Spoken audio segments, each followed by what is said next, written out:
Vous savez. Alors racontez, revenons un peu en arrière.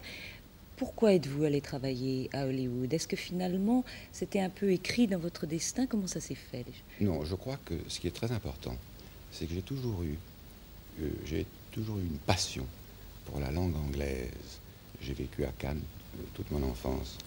Et par conséquent, c'était les Anglais, Cannes, c'était les Américains. Oui. C'était des gens qui arrivaient, passaient les vacances, des femmes extraordinaires qui repartaient à Philadelphie ou en Californie. C'était l'exotisme. Et ça vous faisait rêver? Mais bien sûr, c'était l'invitation au voyage. Et puis je l'ai fait, le voyage. Je suis allé à Hollywood.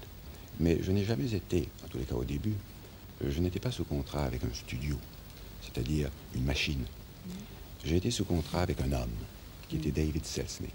Et c'était quelqu'un de tout à fait extraordinaire dans l'histoire du cinéma. Pour vous le situer, à 22 ans, il était chef de production de la RKO. À 25, il était chef de production de la Paramount.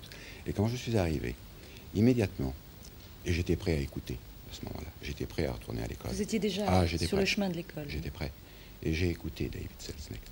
Et la langue anglaise a été capitale pour moi. Hollywood, ça a été d'abord ce travail. Il m'a donné tout de suite 2 professeurs. Un professeur qui était un jeune garçon de mon âge, qui restait toute la journée avec moi et ma femme pour apprendre l'anglais courant, l'anglais américain.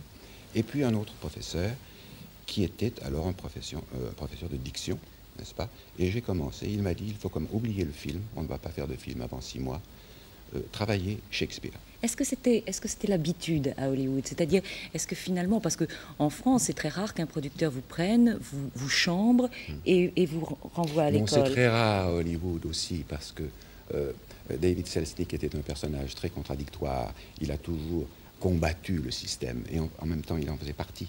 Et c'était quoi, quand vous êtes arrivé à Hollywood, c'était quoi Hollywood?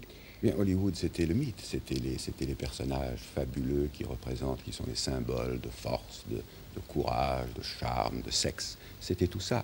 Et évidemment, quand on les approche... Est-ce que vous avez été un peu impressionné ou pas du tout? Mais évidemment, énormément. Vous vous souvenez, vous étiez le ravissant jeune homme français qui débarquait à Hollywood, ou c'était autre chose? Non, c'était uniquement ça. Seulement grâce à David Selznick, j'ai travaillé, n'est-ce pas? Et j'ai appris mon métier, vraiment, à Hollywood. Parce que avec ce professeur, n'est-ce pas, j'écoutais des enregistrements des grands acteurs américains et des grands acteurs anglais. Les grands acteurs américains, c'était Melvyn Douglas, c'était John Barrymore. Est-ce que vous les avez rencontrés? Est-ce que vous les avez connus? Melvyn Douglas, oui, John Barrymore était déjà mort. Mais je me souviens encore, je travaillais par exemple à la fameuse adresse de Gettysburg, n'est-ce pas, qui est aussi connue que le loup et l'agneau en Amérique. Et c'était 7 years ago, our fathers brought forth on this continent a new nation. Ça, c'est l'américain traditionnel.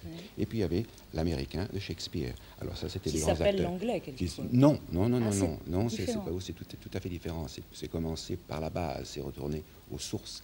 Et grâce à David Selznick, je suis retourné aux sources. Alors, j'ai écouté John Gielgud, Laurence Olivier. Alors, j'entends encore Laurence Olivier. Laurence Olivier, c'est...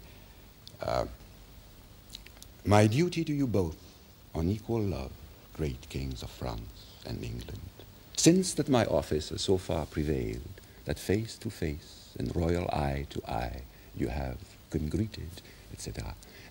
Et ça n'était pas tellement... Et si ça avait été pas le sens. Et si ça avait été Louis Jourdan, ça aurait été Mais comment? écoutez, justement, c'est justement Quelle est la ça. différence? Je les imitais tous. Et en imitant tout le monde, on n'imite personne, on se cherche.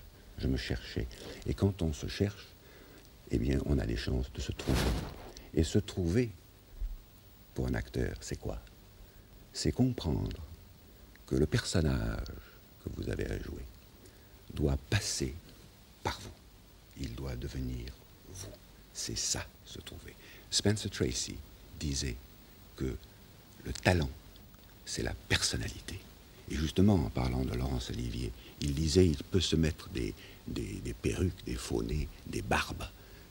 C'est très amusant et c'est très bien, mais ce qui m'intéresse, c'est lui.